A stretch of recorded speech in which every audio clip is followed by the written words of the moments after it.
Te estás probando unos vaqueros, un vestido o una chaqueta y estás a punto de meter la mano en el bolsillo cuando te das cuenta de que no tiene profundidad. El bolsillo sencillamente no existe. Pero, ¿por qué iba alguien a crear bolsillos en los que no se puede meter nada? Y ahora sería un buen momento para recoger el iPhone del suelo. Pues bien, la razón detrás de este engaño es sencilla.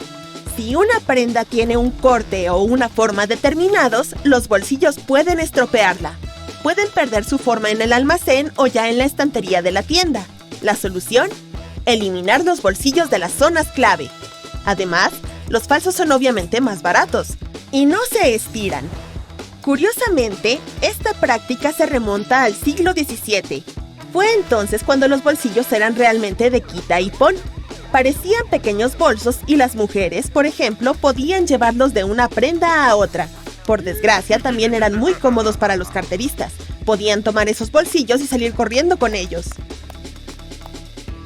Después, la ropa se hizo más aerodinámica y empezaron a coserse bolsillos finos en lugar de bolsas acoplables.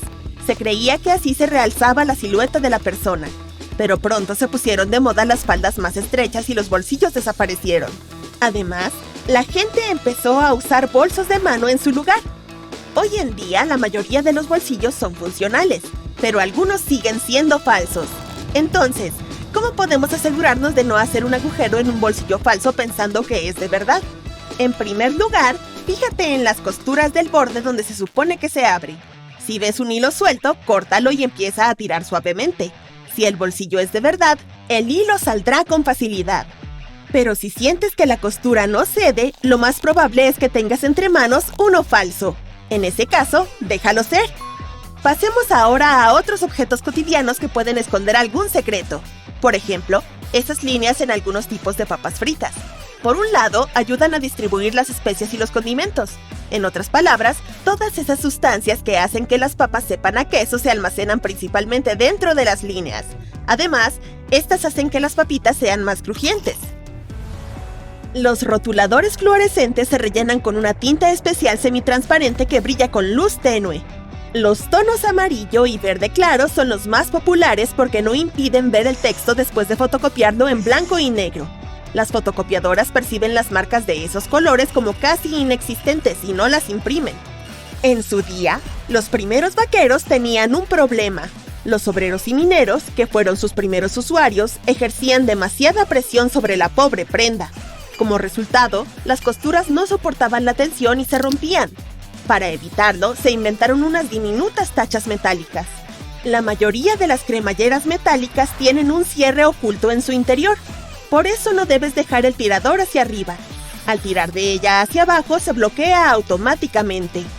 Todo es gracias a varias ranuras diminutas ocultas debajo del asa. Ahora, hablemos sobre esas líneas horizontales en las botellas de plástico. Sirven para sujetarlas. Algunas botellas son de plástico blando. Sin las líneas, no mantendrían su forma. Se torcerían con facilidad o incluso se romperían. La espuma de baño no solo sirve para divertirse o desprender un olor agradable, también ayuda a regular la temperatura. Las burbujas mantienen el agua caliente y te permiten disfrutar del baño un poco más, con o sin patito de goma. ¿Te has fijado alguna vez en esa capa de líquido transparente de los bolígrafos de gel? Se llama líquido seguidor o tapón de tinta. El gel de estos bolígrafos contiene partículas de pigmento disueltas en una solución polimérica. El gel debe ser lo suficientemente espeso como para mantener las partículas en suspensión, pero también lo suficientemente fino como para fluir primero sobre la bola y luego sobre el papel. La principal función del líquido de bloqueo es servir de barrera para evitar que el gel se evapore o se escape. Sin este fluido transparente, el bolígrafo no funcionaría. El fluido permanece siempre en una posición y no se disuelve con el gel. Tampoco retrocede ni sale del bolígrafo. Los orificios de la parte inferior de los auriculares permiten que el aire circule hacia arriba y a través de ellos. Esto ayuda a aumentar las frecuencias bajas, haciendo que los graves suenen más profundos. La calidad del sonido también mejora mucho. Algunos envases de leche de plástico tienen abolladuras en los laterales. Por mucho que lo intenten, no pueden aparcar sin sufrir algún daño. No, me lo he inventado. Estas sirven para varias cosas. Por un lado, cuando la leche se echa a perder, este proceso suele provocar hinchazón y acumulación de alta presión en el interior del recipiente. Es entonces cuando la abolladura resulta útil. Se sale y no deja que el contenedor explote. Además, si decides congelar la leche, se expandirá como cualquier otro líquido. Y además, la hendidura saldrá y evitará que el recipiente se rompa dentro de tu congelador. Eso es bueno. Las ventanillas de los aviones tienen los bordes redondeados, y eso es una medida de seguridad crucial. Evita accidentes aéreos. Los puntos débiles suelen estar situados en las esquinas. Si las ventanas de los aviones fueran cuadradas o rectangulares, cada una de ellas tendría 4 puntos débiles potenciales. Bajo presión, colapsarían. Si miras de cerca las líneas aéreas de un tranvía, verás que sus cables de contacto zigzaguean de un lado a otro en lugar de ir en línea recta. Lo que ocurre es que todos los tranvías tienen pantógrafos sujetos a sus techos. La parte superior de esto se va desgastando poco a poco por el cable aéreo y con el tiempo hay que sustituirlo. Para que el desgaste sea uniforme, el cable no es instalado estrictamente a lo largo del recorrido del tranvía, sino en zigzag. A medida que el vehículo se desplaza, el pantógrafo se desliza por el cable y se desgasta uniformemente. Quizá te hayas preguntado por qué algunos bidones de gasolina tienen 2 agujeros con tapón, uno más grande y otro más pequeño. Antes pensaba que el pequeño se utilizaba cuando vertías algo en un recipiente más chico, pero me equivocaba. Es una ocasión muy poco frecuente. En realidad, se supone que hay que destaparlo antes de verter la gasolina en el orificio más grande para evitar que gotee y se derrame sobre la ropa y el suelo. La mayoría de los ojales de una camisa son verticales, pero el superior y a veces el inferior son horizontales. La razón es sencilla. Estos 2 botones se salen con más frecuencia que los demás.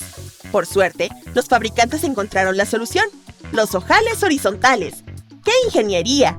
Los sobres de azúcar o sal son más fáciles de abrir de lo que mucha gente cree. No hace falta arrancar uno de los extremos.